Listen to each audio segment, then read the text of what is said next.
কি অবস্থা বাড়ি ঘরের, এত নোংরা, প্রতিদিন 4 করে ঝাড়ু দিই, তারপর ময়লা কখনো দেখি না এই জায়গাতে কমছে। এগুলো কি খাইয়ে থাকে আল্লাহই জানে। এত নোংরা কোনো মানুষ হয়?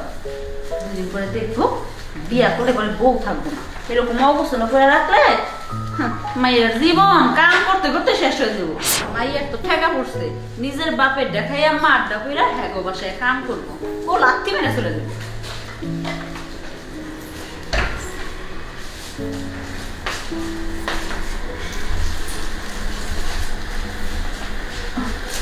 সাহেব কিছু করবেন?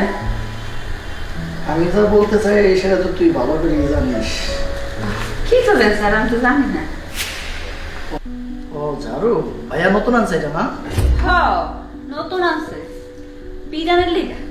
মানে মানেটা হলো খুব সোজা। এই যে দেখেন না মাঝে মাঝে ঘরের মধ্যে কত ইন্দুর পোকামাকড় দৌড়াদৌড়ি করে, মানে এটা থেকে ওটার দিকে নজর দেয়, ফিরে আর সাহেস্তা করার জন্য এটা আছে। আচ্ছা ঠিক আছে, তাহলে আমি বাইরে যাচ্ছি, ভাইয়া আসলে বলিস আমি বাইরে গেছি, আর আমার রুমটা পরিষ্কার করে দিস। বাবা, দারুর যে এত জাদু আছে সেটা তো আগে জানতাম না। এই জায়গা রাখতেই সব চেঞ্জ হয়ে গেছে।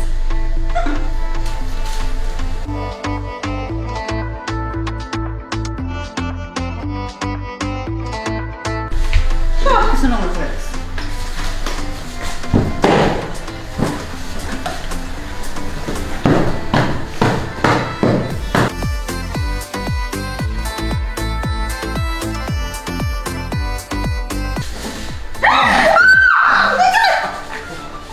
আরে ওরকম করতেছে।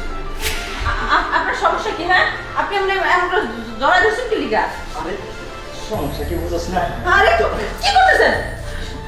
আরে কি করতেছিস মানে কি করতেছিস বুঝছ না? দেখেন আমি কিন্তু বড় সাহেবের কাছে বিচার দিব আপনার নামে।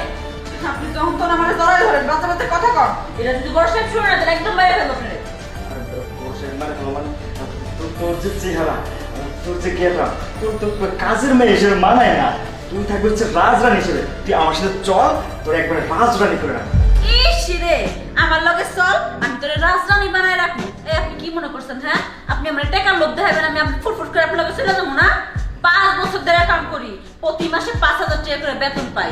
আর এই 5 বছর কাম করে যেই টিয়া জমাইছি না, এই যে আপনি যে বাসায় থাকেন এরকম 200টা বাড়ি করে আমি কিনতে পারবো। ক্ষমতা আমারও আছে। ছোট লোকের বাচ্চা, তোর এত বড় সাহস! তুই যখন তখন একটা মায়া মেশের গায়ে হাত দেস। কলিজা অনেক বড় হয়ে গেছে না? তুই কি আমার 8-10টা মেয়ের মতো মনে করছো যে তোমার শরীরের মধ্যে ধরবি আর আমি গলা তোর উপরে পড়ে যাবো? সাধারণ একটা কাজের মেয়ে হয়ে তুই আমার গালে থাপ্পড় মারলি, তা তোর দেখাচ্ছি। আরে এই কি করতেছেন? চলে আরে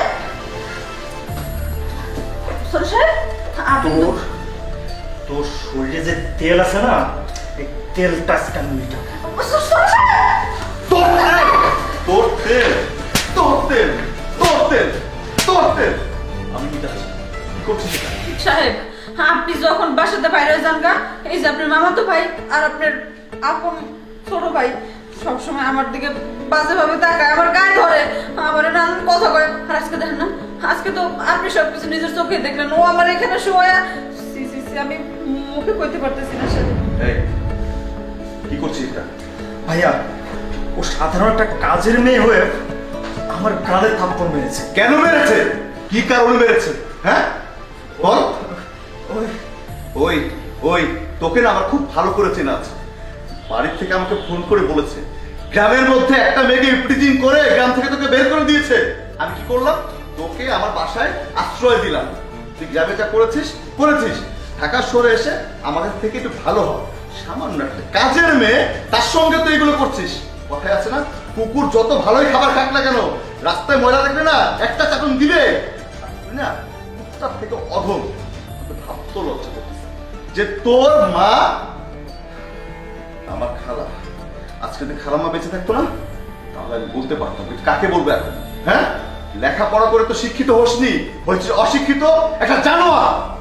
যা, আজকে এই মুহূর্তে আমার বাড়ি থেকে বের হয়ে যাবে, আর একটা সেকেন্ড তোকে আমি দেখতে চাই না। সাহেব আমি কইতাছি কি, আমি এখন তো চলে যাই। আমার আর এই জায়গায় কাজ করতে ভালো লাগতেছে না। না না, তুই কেন বাসা থেকে চলে যাবি? দেখ, তুই আমার বাসায় কাজে আসবার পর আমার পুরো বাড়িটা ফুলের বাগানের মতো সাজিয়ে রেখেছিস। আর তাছাড়া তুই তো আমার আপন মানুষ, তাই না? আর তুই যদি এইভাবে আমার বাসা থেকে চলে যাস তাহলে আমার ছোট ভাই খেয়াল রাখবে কি বলতো? হুম? আচ্ছা ঠিক আছে সাহেব, এবারকার মতো আপনার কথা মতো আমি এখানে রয়ে গেলাম, কিন্তু যদি আবার কখনো হয় তাহলে কিন্তু আর আমি থাকবো না। তোকে এত চিন্তা করতে হবে না। আর একটা কথা বলি, আমি না তোর জন্য একটা ছেলে ঠিক করে রেখেছি। তোর তো বয়স হয়ে গিয়েছে, বিয়ে শাদী করতে হবে না। আমি তোকে আমার বাড়িতে ধুমধাম করে বিয়ের ব্যবস্থা করে দিই। বাদ দেন সাহেব, আমার আমি নিয়ত করছি যে আমি টাকা ইনকাম কইরাই যে আপনি যে বাসায় থাকেন না, এরকম 5-6টা বাড়ি কিনি, তারপরে বিয়ে শাদী করব, তার আগে করব না, বুঝছেন? এই শোন, আচ্ছা পাগল একটা মেয়ে, শাড়ির একটা যে কোথায় গেছে। এই, আমার জন্য এক গ্লাস পানি নিয়ে আয়।